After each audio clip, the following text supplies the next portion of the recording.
Hi friends, welcome to my channel. నేను మీ కేశవ. ఈరోజు వీడియోలోని బ్లౌజ్ అంతా ఫిట్టింగ్ బాగుంది, కానీ హుక్స్ పట్టీల దగ్గర గ్యాప్ వస్తుంది. బ్లౌజ్ అంతా బాగానే ఉంది, కానీ హుక్స్ పట్టీ దగ్గర గ్యాప్ వస్తుంది. ఒకదాని మీద ఒకటి అతికించినట్టుగా రాకుండా విడిపోతున్నాయి. ఇలా రాకుండా ఉండాలి అంటే ఏం చేయాలి అని కామెంట్స్లో అడగడం జరిగింది.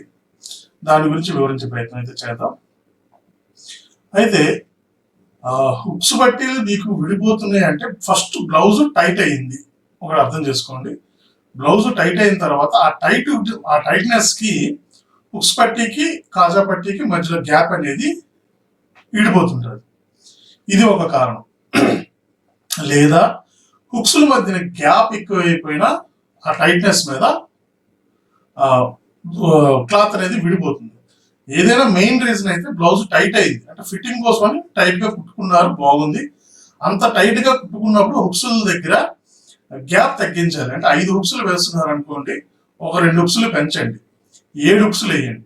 7 హుక్స్లు వేస్తే అట్లా ఉండే గ్యాప్ తగ్గి స్ట్రెంగ్త్ పెరుగుతుంది, అప్పుడు మీకు గ్యాప్ రాదు. ఇది ఒక రకంగా చేసుకోవచ్చు. ఇంకొకటి ఏంటంటే హుక్స్ వేసేటప్పుడు మరీ పట్టి ముందుకు వేసేయకంట హుక్స్ పట్టీకి. అయితే హుక్స్ వేసేటప్పుడు ఇక్కడ హుక్స్ మనకి ఒడ్డుకి కనిపిస్తున్నాయి కదా, ఇలా ఒడ్డుకి కాకుండా కొంచెం లోపటికి వేయండి. ఇప్పుడు నా గోరు పెట్టిన జాగా అంత గ్యాప్ ఇచ్చి లోపటికి వేస్తే అది మీకు ఓపెన్ అయ్యేటప్పుడు ఆ గ్యాప్ కొంతవరకు మిమ్మల్ని కవర్ చేస్తుంది. లింక్ వేసేటప్పుడు ఏం చేస్తాం, హుక్స్ అయితే కొంచెం లోపలికి వేసుకోవాలి. లింక్ ఏం చేస్తాం, ఈ లింక్ ఉంది కదా, ఈ లింక్ అనేది కరెక్ట్ గా ఈ చివర ఏదైతే మనం ఈ కుట్టు పెడుతున్నామో కరెక్ట్ గా ఆ కుట్టు మీద వేయండి.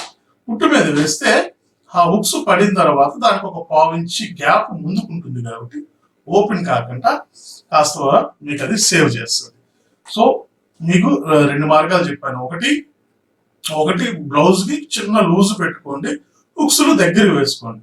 లేదు టైట్ ఫిట్టింగ్ లో చేసుకున్నా సరే హుక్స్లు అనేవి పెంచండి, దగ్గరికి దాని డిస్టెన్స్ ని పెంచి 7-8 హుక్స్లు చేసుకోండి. ఇది ఒకటి సొల్యూషన్. రెండోది ఏంటంటే హుక్స్ వేసేటప్పుడు కొద్దిగా లోపలికి వేసుకోండి. సో బ్లౌజ్ టైట్ అయినప్పుడు ఆ టైట్నెస్ కోసం బ్లౌజ్ మీకు హుక్స్ విడిపోతుంటుంది. కాబట్టి అలా ఏడకన్నా ఉండాలి అంటే ఖచ్చితంగా ఆ విధంగా ఈ 2 మార్పులు చేసుకుంటే హుక్స్ పట్టీ మీద కాజా పట్టీ మీద హుక్స్ పట్టి అతికించినట్టు కరెక్ట్గా లెబుల్గా వస్తుంది. సో మీరు అడిగిన క్వశ్చన్కి సొల్యూషన్ ఇది. సో అర్థమైంది అనుకుంటున్నాను. అర్థమైతే దగ్గరికి ఒక లైక్ చేయండి, కుదిరితే షేర్ చేయండి. ఇలాంటి అప్డేట్స్ మళ్ళీ తెలుసుకోవడానికి నా ఛానల్ సబ్స్క్రైబ్ చేసుకోండి. ఇక దీని మీద ఏదైనా డౌట్స్ కానీ కామెంట్స్ కానీ చేయాలనుకుంటే కింద కామెంట్ బాక్స్ లో కామెంట్ చేయండి. Thanks for the watching. Me Keshava.